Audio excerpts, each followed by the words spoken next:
കാട്ടൂർ ക്ഷേത്രത്തിലെ കാവടി ഉത്സവത്തിനിടെയുണ്ടായ തർക്കത്തെ തുടർന്ന് യുവാവിനെ ആക്രമിച്ച് സാരമായി പരിക്കേൽപ്പിച്ച കേസിൽ അറസ്റ്റിലായ പ്രതികളെ റിമാൻഡ് ചെയ്തു. മാഹിയിൽ നിന്നുമാണ് പ്രതികൾ പിടിയിലായത്. ഇല്ലിക്കാട് സ്വദേശികളായ 37 വയസ്സുള്ള കിരൺ, 39 വയസ്സുള്ള വിപിൻ, കാട്ടൂർ സ്വദേശി 18 വയസ്സുള്ള ഗോകുൽ എന്നിവരെയാണ് റിമാൻഡ് ചെയ്തത്. ഇക്കഴിഞ്ഞ 11-ാം തീയതിയാണ് കേസിനാസ്പദമായ സംഭവം. കാട്ടൂർ ക്ഷേത്രത്തിലെ കാവടി ഉത്സവത്തിനിടെ കിരൺ, വിപിൻ, ഗോകുൽ എന്നിവരും കമ്മിറ്റിക്കാരുമായി തർക്കമുണ്ടായിരുന്നു. തുടർന്ന് ഇവരെ പിടിച്ചുമാറ്റാൻ ശ്രമിച്ച നരിക്കുഴി സ്വദേശി സജിത്തിനെ പിന്നീട് പള്ളിവേട്ട നഗറിന് സമീപം വെച്ച് പ്രതികൾ കരിങ്കല്ലുകൊണ്ട് തലയ്ക്കും മുഖത്തും അടിച്ച് സാരമായി പരിക്കേൽപ്പിക്കുകയായിരുന്നു.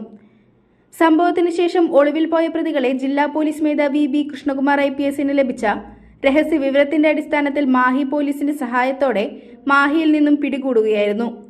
കിരൺ കാട്ടൂർ പോലീസ് സ്റ്റേഷനിൽ അടിപിടി കേസിലെയും ഇരിഞ്ഞാലക്കുട പോലീസ് സ്റ്റേഷനിൽ തട്ടിപ്പ് കേസിലെയും വിപിൻ കാട്ടൂർ പോലീസ് സ്റ്റേഷനിൽ അടിപിടി കേസിലെയും പ്രതികളാണ്.